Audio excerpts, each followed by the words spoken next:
नमस्कार दोस्तों। टाटा एल्क्सी ने अपने क्वार्टर फोर रिजल्ट का डिस्क्लोज कर दिया है। तो चलिए देखते हैं रिजल्ट में क्या है। उससे पहले मैं बता दूं, कंपनी ने एक डिविडेंड भी अनाउंसमेंट किया है। 75 रुपीज का डिविडेंड भी अच्छा खासा अनाउंसमेंट किया है, जो अगले मीटिंग में वो डेट का अनाउंसमेंट होगा। तो चलिए देखते हैं कि रिजल्ट में क्या है। तो दोस्तों, जैसे यहाँ पे जितने भी डाटा है इन करोड़ में है, तो मैं उसको बता देता हूँ।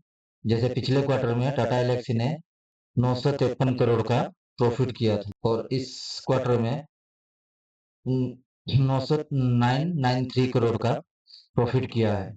और ईयर ईयर देखे तो अच्छा खासा जंप है, और क्वार्टर भी अच्छा खासा जंप है। ईयर ईयर देखे तो 9% का जंप है, और क्वार्टर ऑन क्वार्टर देखे तो 4% का जंप है।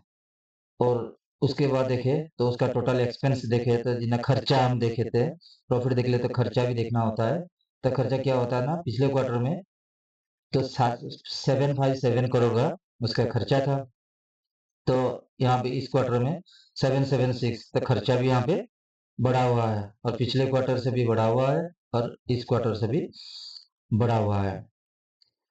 तो उसके बाद चलिए देखते हैं प्रॉफिट बिफोर टैक्स। तो प्रॉफिट बिफोर टैक्स तो ईयर एन ईयर पे देखे तो वहां पे 2 to 1 करोड़ का उसका प्रॉफिट था। तो अभी ये देखे तो 267 करोड़ का प्रॉफिट है, तो अच्छा खासा जंप है। तो यहाँ पे क्वार्टर ऑन क्वार्टर देखे तो 146 करोड़ का प्रॉफिट था, यहाँ पे 267, तो क्वार्टर ऑन क्वार्टर में बहुत अच्छा खासा जंप हुआ है, लगभग बोले तो डबल हो गया है। तो यहाँ पे टोटल, यहाँ पे देखिए net profit after the period 5-6 देखने अगर देखे तो पिछले ईयर इन ईयर देखे तो 172 था, तो अभी हो गया 220। और इस पिछले क्वार्टर में था 108 करोड़ का था, तो अभी हो गया 220, तो ये डबल हो गया है। और वहाँ पे ईपीएस देख लिया जाए तो ईपीएस तो इक्विटी पर अर्निंग पर शेयर देखा जाए तो पिछले क्वार्टर में था 17.48 का, अभी 35.37 का, तो ईपीएस भी अच्छा खासा बढ़ा हुआ है। तो रिजल्ट देखा जाए तो पिछले क्वार्टर में एक था एक्सपेंशनल भी, एक एक्स्ट्रा उसका इनकम था, जिसकी वजह से पिछले क्वार्टर में प्रॉफिट कम आया था। तो ये आईटी कंपनी का कुछ होता है वैसा। तो अभी ये देखते हैं तो रिजल्ट तो अनुमान के हिसाब से, जैसे अनुमान के हिसाब से तो कितना करो तो 185 करोड़ का अनुमान था, उससे तो बेहतर आया है, उसके लगभग उसके आसपास की उसके बेहतर आया है। एस्टिमेट को जितना भी एस्टिमेट था उसको बीट किया है। तो देखते हैं कल मार्केट में क्या रिएक्शन आता है। उससे पहले चलिए हम टाटा एल्क्सी का स्टॉक का एनालिसिस भी कर लेते हैं। तो रिजल्ट देखा जाए तो बहुत अच्छा खासा रिजल्ट है। तो इस रिजल्ट की बेस पे तो स्टॉक को तो पॉजिटिव रिएक्ट करना चाहिए, लेकिन मार्केट उस रिजल्ट के हिसाब से लेता है, तो कल हम देखेंगे।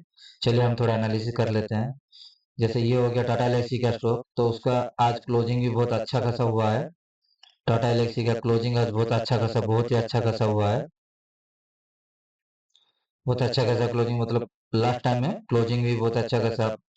तो मार्केट को पता था कि टाटा एल्क्सी शेयर का रिजल्ट अच्छा आने वाला है। अगर दोस्तों यहाँ देखिए तो ये यहाँ पे एक बेस बना के ये रिवर्स गया है। तो यहाँ पे एक रेजिस्टेंस है यहाँ पे।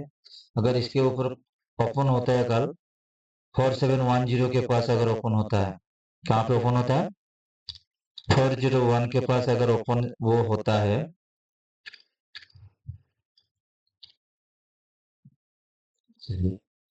अगर 401 के पास यहाँ पे अगर ओपन होता है, इस जगह पे ओपन होता है, तो ये थोड़ा फुल पे देखिए, यहाँ तक जाने के लिए मेरा उम्मीद है, यहाँ तक का उम्मीद है। ठीक है, अगर नीचे भी आता है, थोड़ा बहुत नीचे भी खुलता है, अगर वो प्रॉफिट बुकिंग होता है, तो ये 4505 के पास से यहाँ से भी रिवर्स जा सकता है। अगर वो प्रॉफिट बुकिंग भी होता है तो यहाँ से भी रिवर्स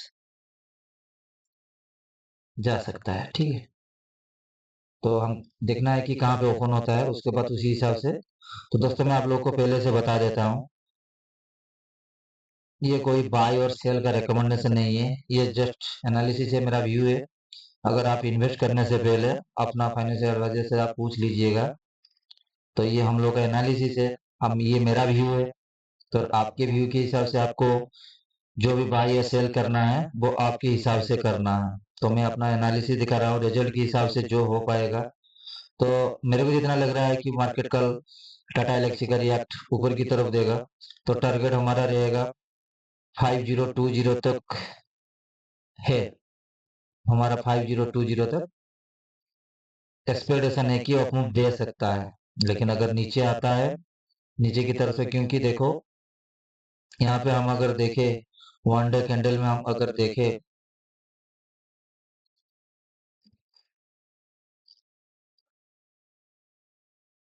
वन डे कैंडल में देखें तो ये वन डे कैंडल में 1-2 दिन में कितना पॉइंट का, कितना परसेंट का हम यहाँ पे भी माप ये कर लेते हैं। 4% का मूवमेंट दे चुका है, 3-4% का अप मूव दे चुका है। तो इसी हिसाब से देखा जाए तो अगर वो नीचे खुलता है थोड़ा बहुत भी, अगर ऊपर खुलता है तो जाएगा ऊपर, अगर नीचे थोड़ा बहुत भी खुलता है तो वो इस पैटर्न से जा सकता है। अगर यहाँ पे क्लोज, अगर यहाँ पे खुलता है तो नीचे आके इस टाइप के भी जा सकता है। ठीक है, एक्सपेक्टेशन तो बहुत ऊपर की तरफ है, लेकिन जाएगा कितना तक वो देखना होगा। लेकिन पॉजिटिव ही रिएक्ट करना चाहिए, रिजल्ट के हिसाब से पॉजिटिव ही रिएक्ट करना चाहिए। तो कल हम देखते हैं कि इसका कैसे रिजल्ट का रिएक्ट करता है, कल हम देखेंगे। तो ये हम लोग का एनालिसिस हो गया। तो चलिए दोस्तों, फिर हम नेक्स्ट वीडियो में हम मिलते हैं।